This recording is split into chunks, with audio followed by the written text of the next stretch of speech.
As 2 weeks turned into 2 months, Kika is still stuck in Haiti waiting for her visa. Yup, we're both pretty upset about it.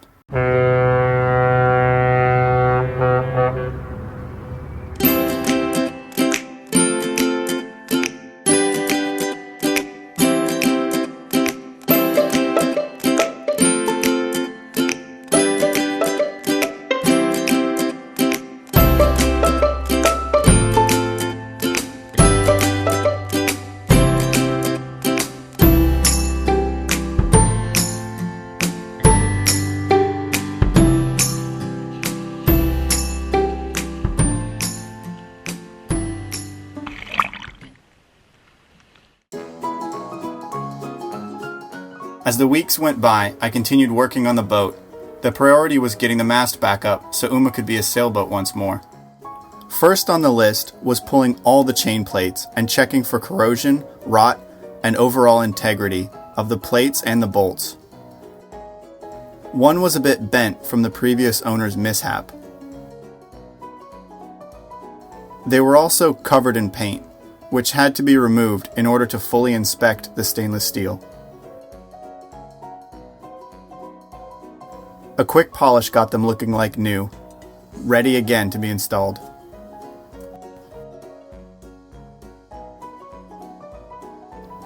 The original installation left the balsa core exposed, and some of it had a little water damage.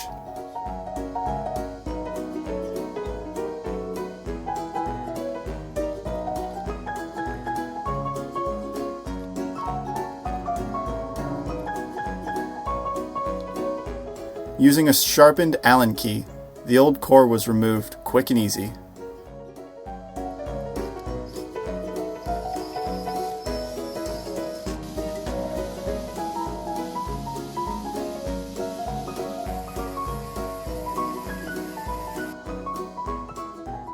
The remaining void was filled with structurally thickened epoxy to ensure no water could contact the wood core in the future.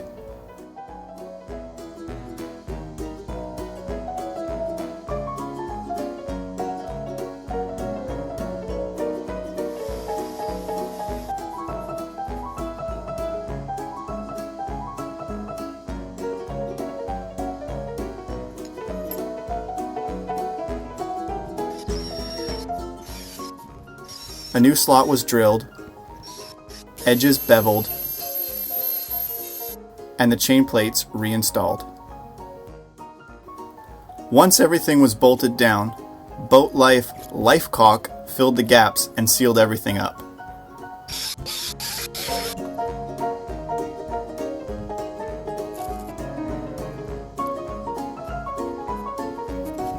By the way, using WD-40 works great to clean up the mess.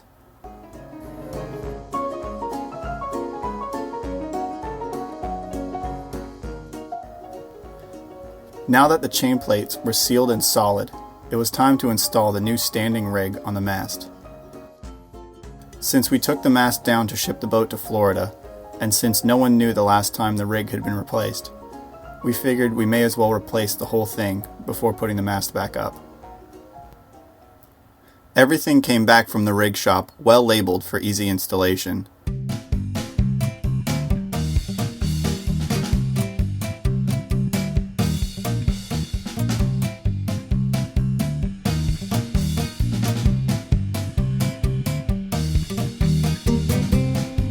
All that was left was to install the stay-lock fittings on the bottom ends. They came with easy to follow instructions, and a few YouTube videos eliminated any uncertainty. The guys at the local rigging shop recommended using Boat Life caulk since some silicone can actually speed up the corrosion process with stainless steel.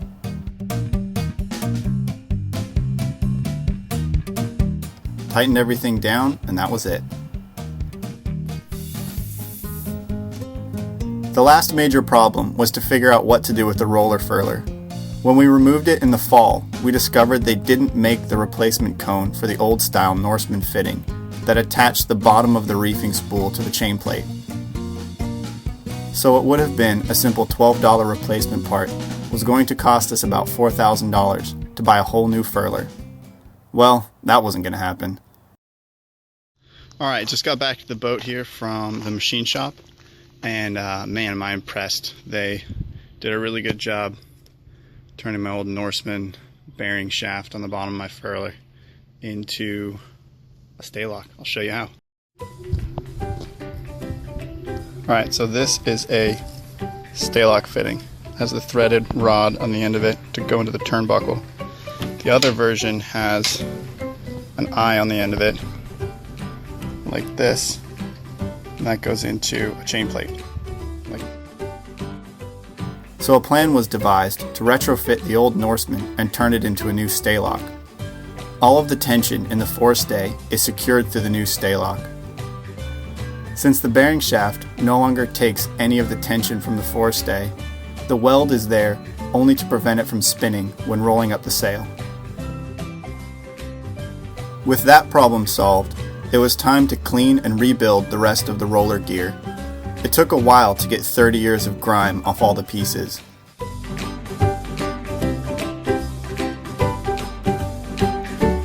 New bearings were installed, and the whole thing went back together and works like new.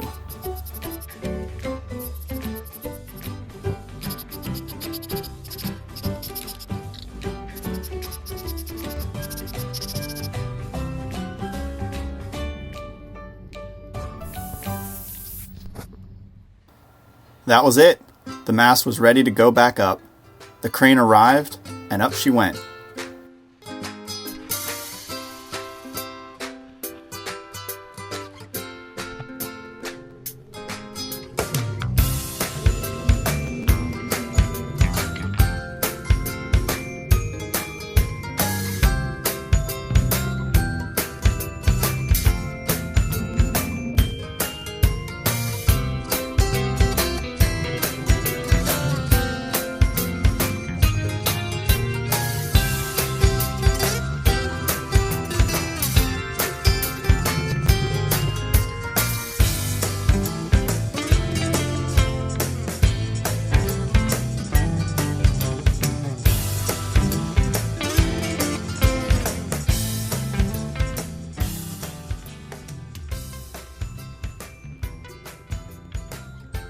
The turnbuckles were hand tightened, and the backstay was tensioned.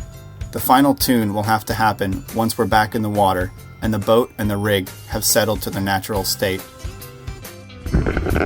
Alright, so we just got our mast up, which is totally awesome. But I am standing here trying to finish putting the rig together before this gets here. This looks nasty. And there's still some holes around the mast that I need to seal up, and I need to tighten the rig before all this wind and lightning gets here. So, kind of scrambling.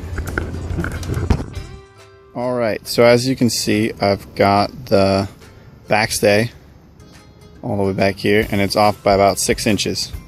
And that's because my mast has a bit of a rake to it, so I need to bend the mast back so that this turnbuckle can attach to the backstay.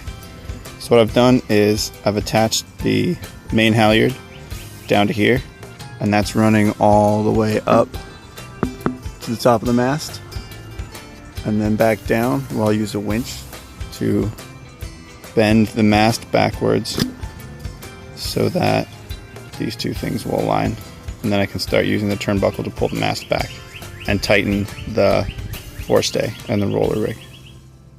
And just like that, Uma was whole once more.